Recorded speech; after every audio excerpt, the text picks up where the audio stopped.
First Peter chapter 3 and verse 7.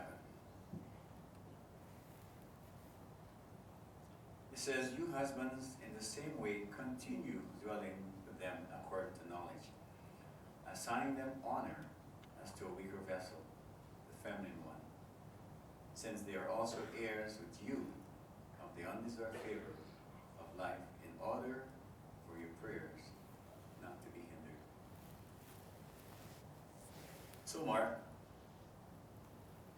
your relationship is dependent on how you treat Davine. So it doesn't matter what you're doing in the congregation, what you're doing for others.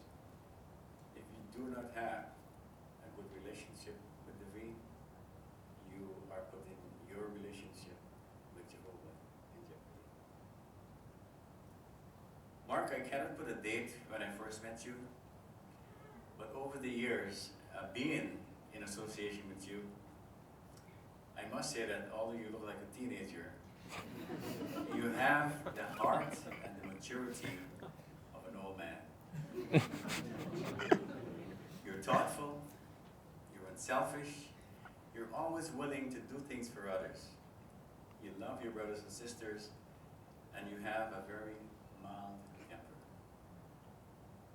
So, we are confident that you will love Davine as the Christ also loved the congregation. So Davine, I'll talk with you about a wife who is dearly loved. The Bible shows a wife's role in the marriage is an honorable and dignified one. Christian husbands are told to give their wife honor. She is a complement to her husband. A wife is not a slave. She's not inferior. She is an essential part of this marriage. However, there are key elements that you, Davine, need to recognize for your role in this marriage. Let's read Ephesians chapter 5, verse 23 to 24. Ephesians chapter 5.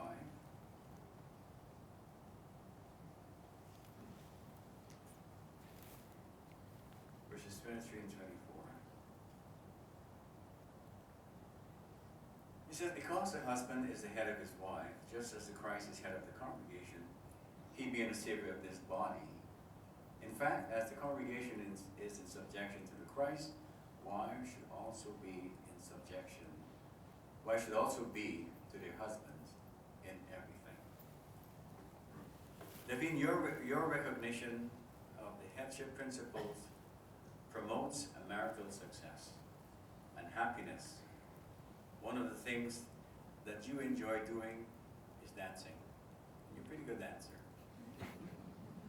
Now, when you are dancing a slow song, it requires two people. And one of you have to take the lead. Now, Mark is the one who was given that assignment to take the lead. And you, Davine, is assisting him in the dance. And you still enjoy the dance. That does not take away from both of you of being a team, or it does not minimize one role over the other. We could imagine how both of you would look on the floor if both of you were trying to take the lead in the dance. You can only imagine how disorganized you would. Yeah, there cannot be two leaders in a marriage. The result is discord and confusion and unhappiness. So a wife, deep respect is shown for her husband by cooperating with him, not in competition with him. Let's read Ephesians 5 and verse 33. We are in Ephesians. Let's go to verse 33. It says, "Nevertheless, each one of you must love his wife as he does himself. On the other hand, the wife should have deep respect for her husband." Think of a ship with its captain, and one of the crewmen decides to take over the leadership. does that, it's called mutiny. The dictionary defines mutiny as an open rebellion against the proper authorities. And in this case, that is what it is, an open rebellion, if you go against the authority that Jehovah has put in place. So, the headship arrangement is something that you want to respect. Also, if Mark make a mistake, do not belittle him. But be understanding, be supportive, be encouraging. And if you do, you will contribute to much of the home peace and happiness and success. And you will also have a strong, confident spiritual head and a strong marriage. Finally, let's read Colossians 3, verse 12 to 14. Colossians chapter 3, verse 12 to 14.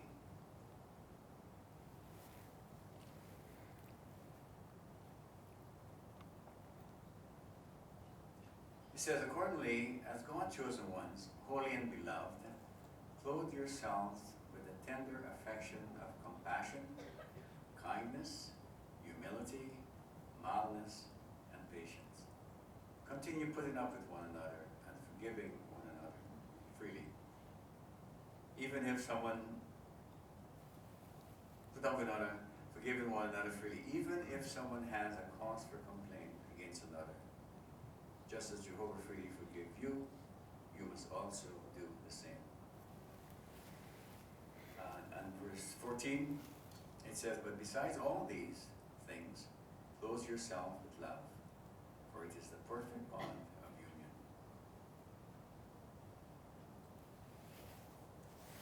Cultivate deep love in your marriage.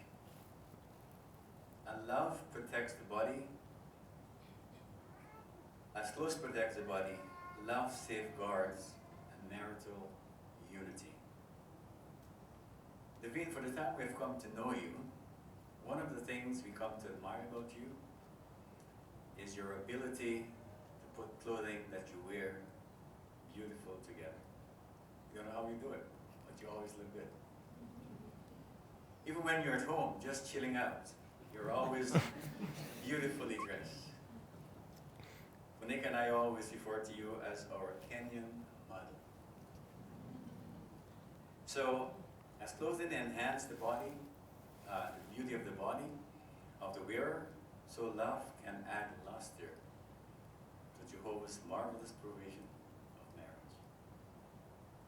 So look for ways to show love to each other. Every day remember that it takes work to make a marriage work. When problems arise and your marriage is put to the test by life storms, in solving problems, think about doing what is right and not who is right. There's a saying that time is like money, but the difference with time is that once it's gone, you cannot get it back. So use your time wisely. Set aside time daily to talk with each other. Leave each other's little notes, saying how you feel about each other. And don't forget, Mark, flowers. It always works. It always works. So bring her flowers every now and then, and you'll be surprised how transformed she'll be. Doing these little things will strengthen your marriage, for love never fails. So as you work to strengthen and maintain your marriage, you will have an honorable marriage in God's eyes.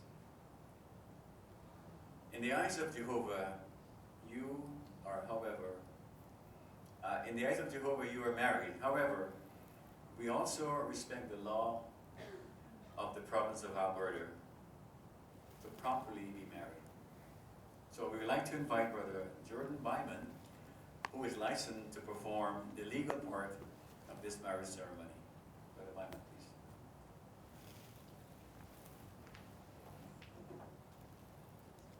please.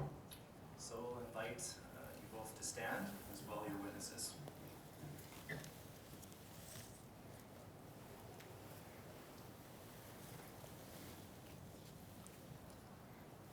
Do you, Mark Bimo, in the presence of Jehovah God and these witnesses, take Davine Ludeki to be your wedded wife, to love and to cherish in accordance with the divine law as outlined in the Holy Scriptures for Christian husbands, for as long as you both may live? I do. Davine. Do you, Davine Ludeki, in the presence of Jehovah God and these witnesses, take Mark Bimo to be your wedded husband, to love and to cherish and deeply respect, in accordance with the divine law as outlined in the Holy Scriptures for Christian wives, for as long as you both may live? I do. Who gives this woman to be married to this man? I do. Wonderful. So now, Mark, back to you. Now you have to repeat after me. You don't have to, just do it if you want to. I, Mark Bimo, I, Mark Bimo, take you, Davine Ludeki, to be my wedded wife, take you, Davine Ludeki, to be my wedded wife, to love and to cherish in accordance with the divine law, to love and to cherish in accordance with the divine law, as set forth in the Holy Scriptures for Christian husbands, as set forth in the Holy Scriptures for Christian husbands, for as long as we both shall live together on earth, for as long as we both shall live together on earth, according to God's marital arrangement. according to God's marital arrangement. Good. Davine. I, Davine Ludeki, I, Davine Ludeki, take you, Mark Bimo, to be my wedded husband, take you, Mark Bimo, to be my wedded husband, to love and to cherish and deeply respect, to love and to cherish and deeply respect, in accordance with the divine law, in accordance with the divine law, as set forth in the Holy Scriptures for Christian wives, as set forth in the Holy Scriptures for Christian wives, for as long as we both shall live together on earth, for as long as we both shall live together on earth, according to God's marital arrangement. according to God's marital arrangement. Great. Now I know you have rings to be exchanged, so you can do that now. So these rings are an outward and visible sign signifying unto all the uniting of this man and this woman in the bonds of matrimony.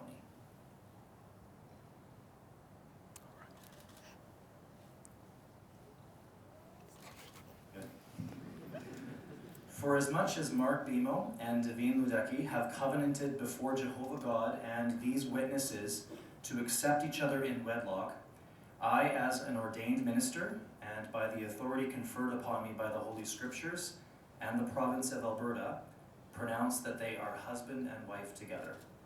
What God has yoked together, let no man put apart. We'll now invite John back to